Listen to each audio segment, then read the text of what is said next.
Dimanche dernier, on a eu un temps où nous avons eu le pasteur Mauricio Prunera, donc de Saint-Lô, qui est venu nous parler de cette mission que nous avions de présenter Jésus-Christ mort et ressuscité, celui qui efface notre dette. Et vraiment, il l'a bien imagé. C'est à disposition sur la chaîne YouTube depuis ce matin, donc vous pourrez reprofiter de ce message. Je trouve qu'il est très pratique et très facile à transmettre avec ces images-là. Enfin, ce sont des images, c'était très imagées, qui peuvent rester dans notre tête et nous aider dans notre quotidien à être le sel de la terre et la lumière dans ce monde. On parlait tout à l'heure dans mon bureau que parfois, c'est vrai qu'à force d'avoir des refus de personnes à qui on dit il faut que tu lises la Bible, il faut que tu connaisses Jésus-Christ, il faut que tu t'approches de Dieu. Et quand on a des refus, parfois on peut se décourager ou tout au fois arrêter de transmettre la bonne nouvelle parce qu'on a des refus. Alors c'est bon d'être encouragé, d'être fortifié. Pendant tout ce premier semestre de l'année, on va recevoir beaucoup d'invités. Vous allez voir, plusieurs vont venir nous encourager. Et tout ça est pour l'édification de l'Église. Et l'édification de l'Église passe aussi par l'investissement de chacun. Alors ne manquons pas les temps de culte, ce sont des temps aussi de renouvellement où l'Église ensemble s'édifie pour justement ne pas se décourager ou se laisser éteindre, étouffer par des refus, par plein de choses de la vie, mais être renouvelé afin d'être des témoins dans le monde et de transmettre le royaume de Dieu. La mission de Christ sur terre n'a été que celle-ci, transmettre le royaume de Dieu. Et notre mission, le mandat qu'il a mis sur chacun de nous, est le même, de communiquer le royaume de Dieu. Ce matin, les jeunes qui sont à Saint-Lunaire, tout ce week-end, ont reçu un enseignement autour de Jésus est Seigneur. Il est Sauveur, mais aussi il est Seigneur. Jésus-Christ est notre Seigneur. Est-ce qu'on peut le dire ce matin? Jésus-Christ est mon Seigneur. Celui que je sers. Là encore, une dimension qui n'est pas forcément facile. On est tous français, gaulois. Si ce n'est pas d'origine, c'est d'adoption. Et on a du mal. Moi, je connais une phrase que j'ai souvent entendue chez moi, j'aime pas qu'on me décide. Hein? Vous avez jamais entendu ça, vous? Hein? J'aime pas qu'on me décide. Ça, c'est un peu la mentalité du breton. Hein? Mais j'aime pas qu'on me décide. Le Seigneur, il n'est pas là pour nous décider, il est là pour nous diriger. Et il nous dirige, on vient de le chanter, dans de verts pâturages, près des eaux paisibles. Et c'est pour ça que nous devons remettre aux premières lignes la seigneurie de Jésus. Il est celui que nous suivons, celui que nous aimons et que nous suivons la voie du bon berger. Il sait qui nous sommes et nous connaissons sa voie parce que nous sommes en communion, en collaboration avec lui. Mais je voudrais en introduction qu'on puisse lire Romains 6, au verset 1, Romains 6, qui nous exhorte à être là où nous devons être. Que dirons-nous donc? Demeurions-nous dans le péché afin que la grâce abonde? Loin de là. Nous qui sommes morts au péché, comment vivrons-nous encore dans le péché?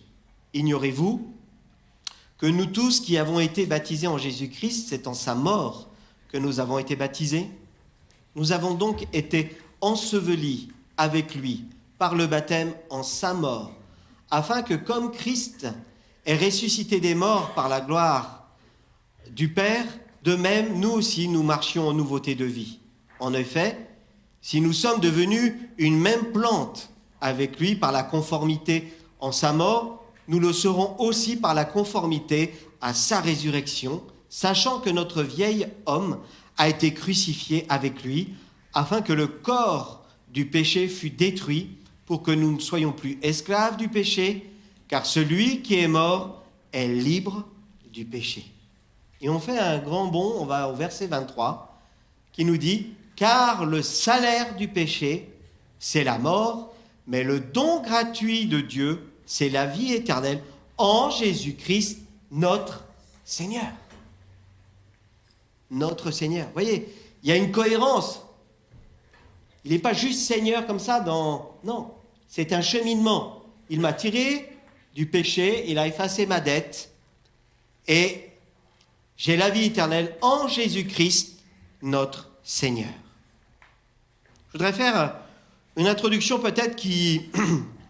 Vous allez peut-être vous demander comment elle vient comme ça, mais c'est quelque chose qui me travaille depuis cette semaine. C'est que depuis la chute, dans le jardin d'Éden, est apparu le péché.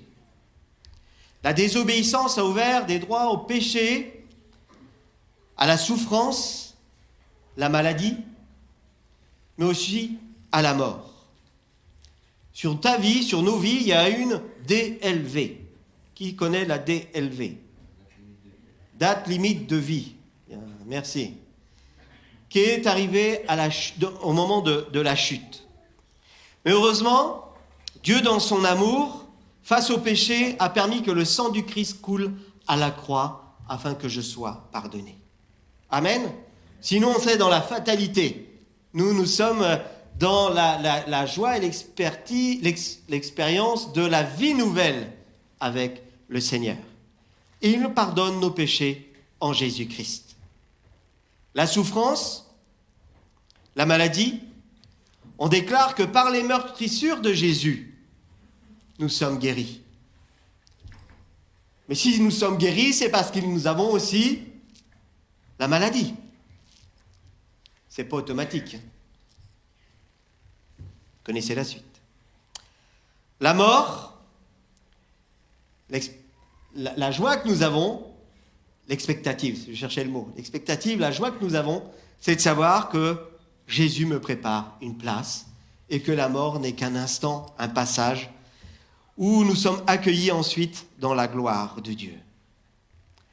Dans la souffrance, la maladie, Dieu se révèle par sa main guérissante. Quelqu'un le croit aujourd'hui ? Que Dieu veut se révéler par sa main guérissante. Et ce qu'il nous demande de mettre en action, c'est la foi. La foi que Dieu va intervenir. La foi aussi, et de remercier Dieu aussi parce qu'il a créé aussi la médecine. Et vous voyez dans la nature, toutes les plantes médicinales qu'il a créées avaient un but aussi, c'est de pouvoir nous apporter le soin. Et la médecine soigne, et c'est Dieu qui guérit. Alléluia! Et notre foi demeure en Dieu. Alors, quelques points que j'ai notés, c'est que ne nier la maladie, ce n'est pas ça qui l'éloigne. Nier la maladie, ce n'est pas ça qui l'éloigne. Se soigner, ce n'est pas manquer de foi. C'est aussi prendre soin de notre corps. Dans la confiance en mon Seigneur, que chaque jour, avec lui, il prend soin de moi. Amen. Le royaume de Dieu, je fais cette introduction-là parce que le royaume de Dieu, j'ai cru longtemps que ça consistait seulement à guérir les malades, à faire des miracles. C'est un certain enseignement que j'ai pu entendre de nombreuses fois. Mais ce n'est pas que la réalité est tout autre, mais c'est qu'il n'y a pas que ça. Il y a ça, mais il n'y a pas que ça. C'est vrai qu'il y a de la joie quand il y a des guérisons, des miracles. Et soyez rassurés, je n'ai pas changé d'avis, je suis dans cette attente-là de voir les signes, les miracles qui accompagnaient ceux qui ont cru. Parce que sinon, on va dire des choses que je ne pense pas. Mais ces choses sont seulement un aspect du royaume de Dieu. Plusieurs passages de la Bible disent explicitement que Jésus allait de lieu en lieu pour enseigner et prêcher le royaume de Dieu. La bonne nouvelle du royaume de Dieu. Et si vous reprenez ces passages, c'est dans cette attitude de cœur qu'il allait de vouloir aller prêcher la bonne nouvelle qu'en chemin, il s'arrêtait et guérissait les malades. Ça accompagnait son ministère. Comme ça doit accompagner aussi la vie de l'Église, ses guérisons. Le thème du message de Jésus-Christ était donc la bonne nouvelle du royaume de Dieu. Et cela est rendu évident donc dans les évangiles, Matthieu, Marc, Luc. Et Luc, on va le lire, cite les paroles même du Christ qui décrivent quel était son but. Alors, il y a Luc, il y a Marc, il y a Matthieu, je vais vous les lire. Il faut aussi que j'annonce aux autres villes la bonne nouvelle du royaume de Dieu, car c'est pour cela que j'ai été envoyé. Voilà pourquoi le Christ a été envoyé, pour annoncer la bonne nouvelle. Jésus alla en Galilée prêchant l'évangile de Dieu, dans Marc.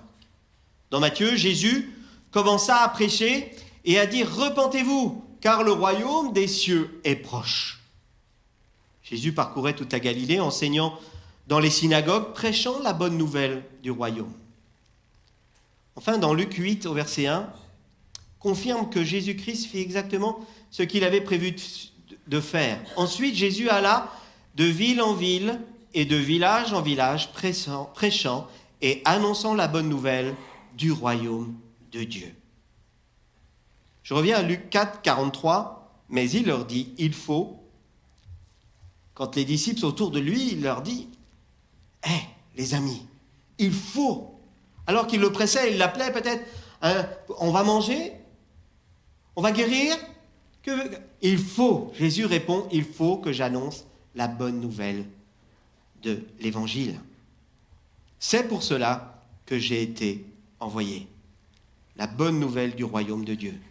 Remarquons une chose fondamentale, Jésus ne dit pas qu'il allait faire quelques miracles, mais qu'il allait prêcher l'évangile du royaume de Dieu.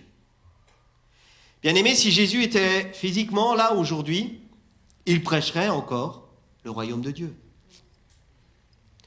Et nous voyons en effet que même après la résurrection, Jésus a continué à prêcher le royaume de Dieu pendant 40 jours. Acte 1 au verset 3, après qu'il eut souffert, il leur apparut vivant et leur donna plusieurs preuves. Face à leur incrédulité, il leur prouve qu'il est, se montrant à eux pendant 40 jours et parlant des choses qui concernent le royaume de Dieu.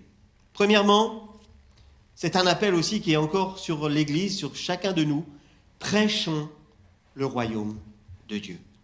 Annonçons la bonne nouvelle du royaume de Dieu. Et j'espère vous donner quelques clés pour équilibrer ce que c'est que le royaume de Dieu. Si nous voulons voir Dieu intervenir dans notre vie, prêchons le royaume de Dieu. Dans tous ces récits, les 12, les 70, Philippe et les disciples prêchaient le royaume de Dieu.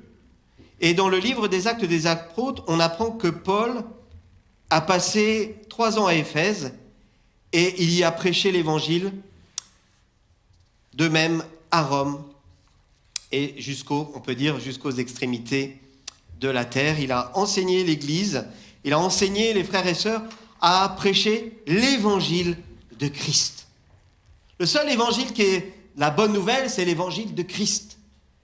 Christ seul. Christ qui est mort, Christ qui rachète ta vie, Christ comme Seigneur et comme Sauveur. Quel enseignement pratique pouvons-nous tirer lorsqu'on dit prêcher le royaume de Dieu? Dans l'histoire de l'Église, les réformateurs avaient remis en évidence certains grands principes de l'Évangile, à savoir notamment le salut par grâce. Sola gratia. Vous connaissez bien. Le salut par grâce, le baptême, et tout ça demeure important pour nous aujourd'hui.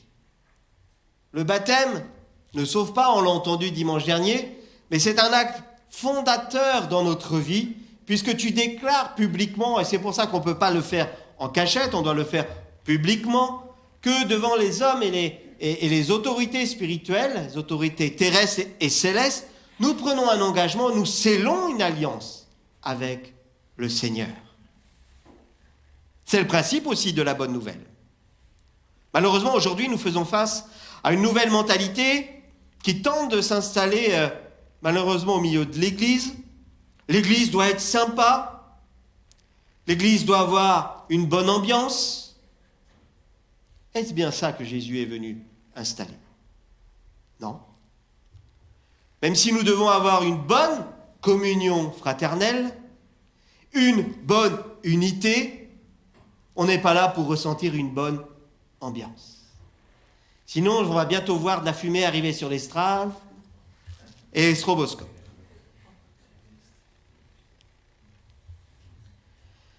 Dans Matthieu 11, au verset 12, « Depuis le temps de Jean-Baptiste jusqu'à présent, le royaume des cieux est forcé, et ce sont les violents qui s'en emparent. » Des passionnés. Quand tu prêches le royaume de Dieu, c'est que tu es convaincu toi-même. J'ai appelé un commercial, c'était pas prévu, mais t'aimes bien quand je fais ça, hein? Ça t'aime bien. Ben, viens me voir, je vais t'auditionner. Pour être un bon commercial, tu vas nous donner quelques clés. Il faut être convaincu de son produit. Bah déjà. Voilà. Alors souvent, quand j'étais jeune, il y avait un métier et des gens que je ne supportais pas, c'était les commerciaux. Je ne pouvais pas les voir. Mon père avait une entreprise, il avait des commerciaux et je ne pouvais pas les voir. Parce que chez eux, je sentais des personnes, bon voilà. Et je les voyais vivre et travailler et je ne les trouvais pas toujours très honnêtes. Et la première chose que je m'étais dit, je ne ferai jamais ce métier-là. Et je suis devenu commercial, mais il y a une chose fondamentale pour moi, c'est que je ne peux pas mentir dans mon travail. La deuxième chose, c'est que je ne travaille que de professionnel à professionnel, je ne vends pas au public. Et la troisième chose, c'est que je crois profondément que ce que je propose à mes clients va les aider à mieux travailler. Voilà. C'est ce que tu veux entendre ? Oui, mais pas que, parce que je connais ton témoignage aussi. Oui. Ce qu'il y a de magnifique, c'est que nous n'avons rien à vendre. Que ce que nous avons à proposer est gratuit. Et je sais que Loïc le fait aussi avec ses clients. Il y a la partie travail, mais il y a aussi la partie mission que Dieu nous permet d'avoir. Et dans notre travail, nous sommes en mission. Et si nous ne sommes pas investis, convaincus de ce Christ qui est mort sur la croix pour nous et de l'amour de Dieu derrière qui est dégagé, comment allons-nous le transmettre aux autres ? Et parce que mes clients ont confiance dans mon travail, ils ont confiance quand je leur témoigne. C'est aussi le témoignage. C'est la suite du témoignage. Merci Loïc. Alors, à nous qui avons reçu le Seigneur comme sauveur, nous qui sommes sous son autorité, nous sommes mandatés pour témoigner de sa bonté, de sa grandeur. Romains 10 au verset 9 nous dit « Si tu confesses de la bouche le Seigneur Jésus, et si tu crois dans ton cœur que Dieu l'a ressuscité des morts, tu seras sauvé. » Alléluia. Le seul reproche que des fois je ferai à l'Église, c'est son manque d'explosion de bonne humeur lorsqu'on leur parle comme ça. Mais je me parle à moi-même. Dans un stade de foot, lorsqu'on a mis un but, c'est un déferlement fantastique que j'apprécie pas plus que ça. Mais lorsqu'on dit à des chrétiens, vous êtes sauvés, ouais. Alléluia, alors je ne demande pas du n'importe quoi. Mais derrière ça, ça doit transpirer la passion qu'on a. Doit transpirer la passion que nous avons pour le Seigneur. Parce qu'en premier lieu, avant d'être passionnés pour ceux qui sont dehors, c'est la passion pour le Seigneur que nous devons avoir. Nous servons un maître qui s'est offert gratuitement pour nous racheter, pour nous sauver, et qui a mis en nous de son ADN afin de le transmettre aux autres. Et c'est ça la bonne nouvelle du royaume. S'il n'y a pas cet équilibre-là, il va manquer quelque chose. Ton message, à un moment donné, va sonner creux. Si tu parles juste que l'Église est sympa et que faire ami avec Jésus, c'est sympa, ça va faire du bien, c'est comme une goutte décontractante dans un verre, ça ne va pas suffire. À un moment donné, en face de toi, tu vas être désarçonné face aux arguments. Si quelqu'un est convaincu que Jésus-Christ est mort, qu'il est sauvé, qu'il est racheté, Dieu, par son Saint-Esprit, va lui donner la puissance et la force de convaincre les cœurs qui sont devant. Il va même lui donner les révélations de la vie de la personne et pour lui donner les paroles que Dieu a en réserve pour lui. La puissance du Saint-Esprit. Si tu confesses de la bouche que Jésus, le Seigneur Jésus, et si tu crois dans ton cœur que Dieu l'a ressuscité des morts, tu seras sauvé. La bonne nouvelle du salut. La différence est de taille. Confesser la seigneurie de Jésus. C'est vrai qu'on est dans la joie lorsqu'il y a des miracles. Mais vous savez, les miracles interpellent les hommes. Mais ce n'est pas le miracle qui change le cœur de l'homme. C'est Christ. Ce qui change le caractère de l'homme, c'est la présence de Dieu. Dieu ne veut pas nous améliorer, il veut nous transformer.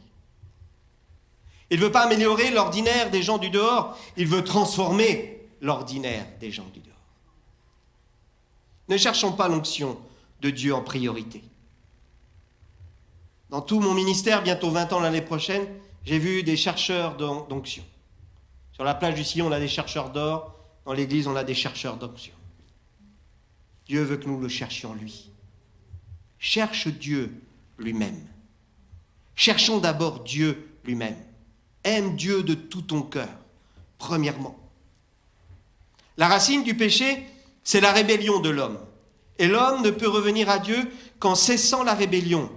Le meilleur retour à Dieu ne réside pas dans les bénédictions que l'on reçoit, mais dans l'acceptation de la seigneurie de Jésus-Christ dans sa vie. Le mettre à la première place. Et comme on l'a partagé dans la maison vivante, nous vivons à ce moment-là la plénitude de sa présence, que l'on retrouve dans les Éphésiens. Il n'a pas dit que nous allions vivre dans un monde en paix, mais il a dit qu'il allait nous laisser sa paix. Quelle richesse! Le monde court après du bonheur, des bonheurs éphémères, de la paix. Il essaye même de l'acheter. Il ne la trouve pas.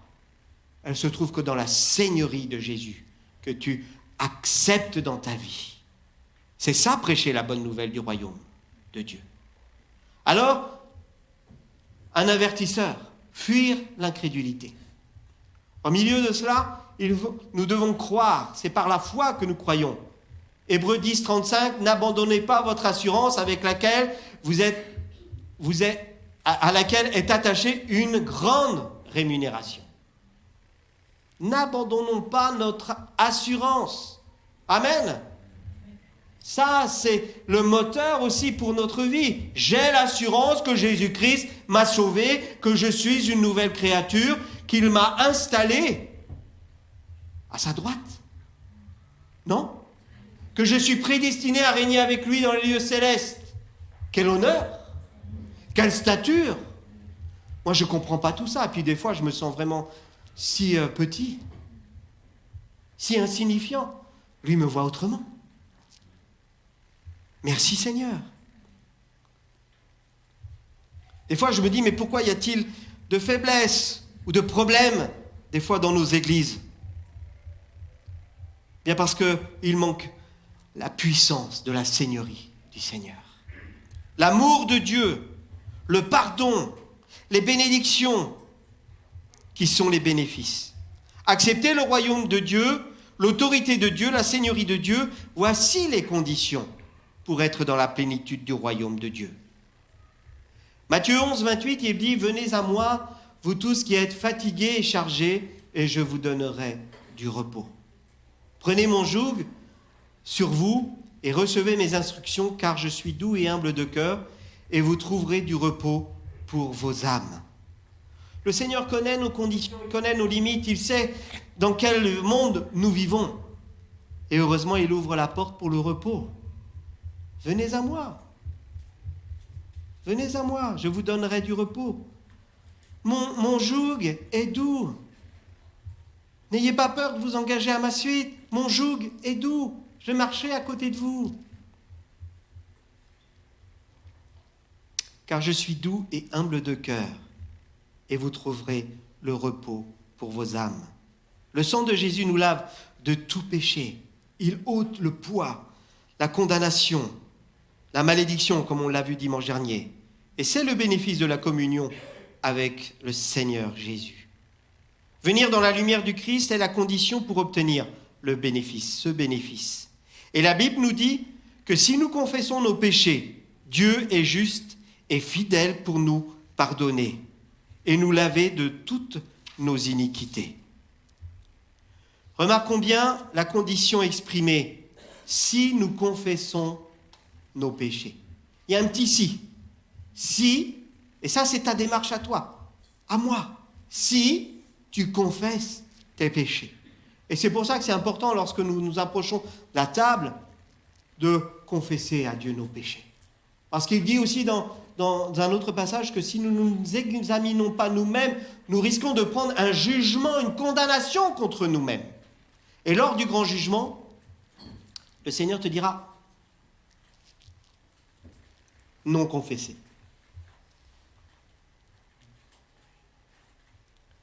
On ne sait plus distinguer dans ce monde, on le partageait encore aujourd'hui dans mon bureau, le bien du mal. Et ça, nous sommes au courant, nous sommes prévenus. On dira bien mal et mal bien. Et sur cette terre, on peut le constater tout le temps. Quand Dieu se révèle dans sa gloire, le péché, la saleté de l'homme est mis à nu. Alors l'homme a cette fâcheuse habitude de chercher mille et un prétexte, mille et une excuse pour dire « oui, mais moi ». Et Dieu dit « venez à moi ». Jean était proche, l'intime de Jésus, mais quand dans le livre de l'Apocalypse, le Seigneur Jésus glorieux s'est manifesté, dans sa gloire, Jean n'a pas tout regardé en face. N'a pas pu, le regarder en face. La grandeur, la beauté du Seigneur, la pureté du Seigneur lui empêchait de le regarder. Le renvoyait à lui, à son imperfection. Mais Dieu aujourd'hui nous accueille dans sa présence. Le voile est déchiré. Aujourd'hui, on prêche souvent aux hommes l'amour, la bonté, la grâce de Dieu sans avoir parlé de la loi, du péché. Aussi, des gens qui entendent ça ne se sentent pas coupables envers Dieu. Alors on ne va pas les laisser non plus dans la culpabilité, mais dans l'équilibre de la parole de Dieu, on va leur parler aussi de l'amour de Dieu et de son Fils qui s'est offert pour nous afin de nous sauver. Mais l'homme et la femme, les hommes et les femmes que nous sommes ont besoin aussi de savoir que nous étions coupables à cause de nos péchés. Ce n'est pas parce que Dieu nous utilise, vous savez, que Dieu nous approuve. Voyons le modèle, le cas de Moïse. Moïse avait désobéi en frappant le rocher. Et pourtant, il a frappé pour une bonne intention. On manquait d'eau. Alors il a pris le bâton et il a dit « je vais obtenir ce que j'ai envie d'obtenir ». Mais Dieu a exaucé sa prière. Mais souvenez-vous, il n'a pas pu entrer dans la terre promise. Ce n'est pas parce que Dieu a répondu à nos prières qu'il approuve complètement nos actions. Dieu est bon. Dans son amour, il nous ouvre le chemin vers le salut. Cherchons Dieu. Et la Bible dit, sa parole nous dit, cherchons-le pendant qu'il fait jour. C'est le moment de le chercher et de chercher à faire sa volonté. Le dernier point, attirer la faveur de Dieu. Que Dieu nous donne faim et soif de le chercher.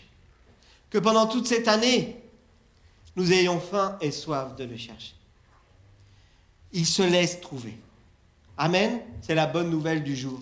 Dieu se laisse toujours trouver pour celui qui le cherche. Rien ne peut remplacer la présence de Dieu dans notre vie. Le livre de l'Exode nous apprend encore que Moïse avait refusé de mener le peuple si l'Éternel ne venait avec lui. Moïse a refusé la bénédiction sans la présence de Dieu. Il a voulu prendre l'autorité même sur Dieu. Bien-aimés, faisons de Jésus notre passion. que dans cette année, on parle plus de Jésus que de l'actualité. Que lorsque nous nous retrouvons, nous puissions élever le nom de Jésus, plutôt que de nous lamenter sur ce qui se passe autour de nous. Conscients de ce qu'il y a, nous prions, mais surtout nous élevons le nom de Jésus.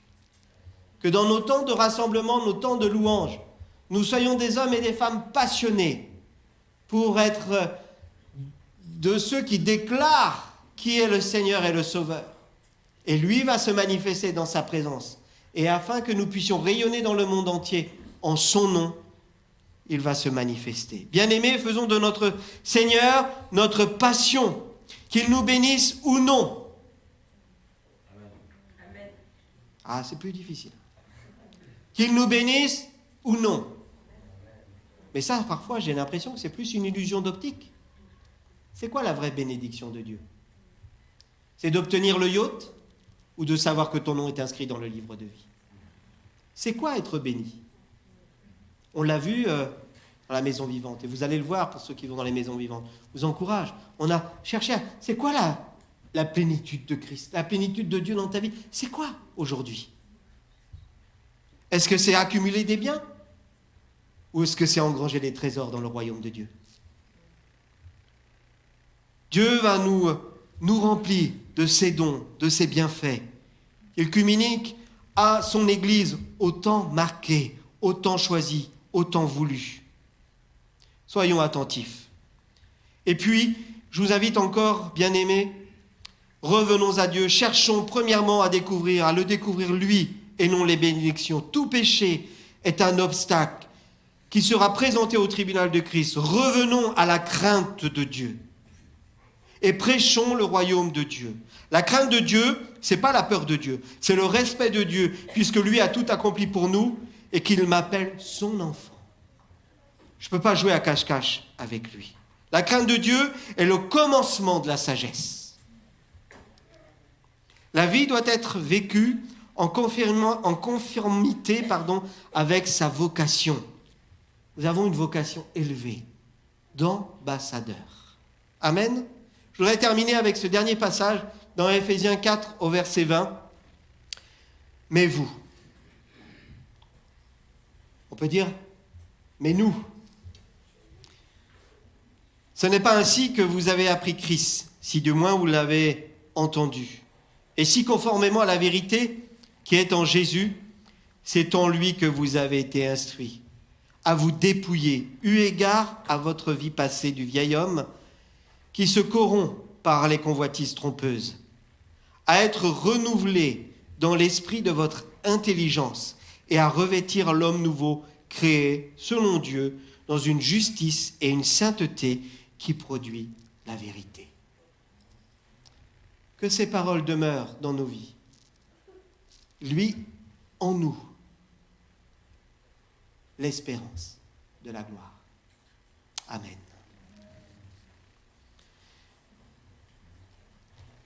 Merci Seigneur pour ta parole. Merci Seigneur pour ta présence dans nos vies, qui fait toute la différence. Merci Seigneur parce que nous sommes les témoins ici que tu n'es pas mort en vain, que tu as prouvé ton amour au monde entier. Donne-nous Seigneur de nous en souvenir jour après jour. Nous que tu as mandatés pour prêcher la bonne nouvelle du royaume de Dieu. Merci Seigneur. Donne-nous de venir avec une crainte respectueuse, révérencieuse dans ta présence. Nous te devons tout. Merci parce que ton joug est doux et léger. Tu as fait pour nous tellement au-delà de ce qu'on peut imaginer, comprendre. Mais dans ton amour, encore aujourd'hui, tu veux te manifester. Tu veux nous amener la douceur et la paix. Face à ce que tu nous demandes, ce n'est rien. Face à tout ce que tu accomplis pour nous. Alors Seigneur, rends-nous humbles et simples de cœur. Nous avons besoin de toi, Saint-Esprit, afin de nous laisser conduire dans la vérité, au nom de Jésus. Amen.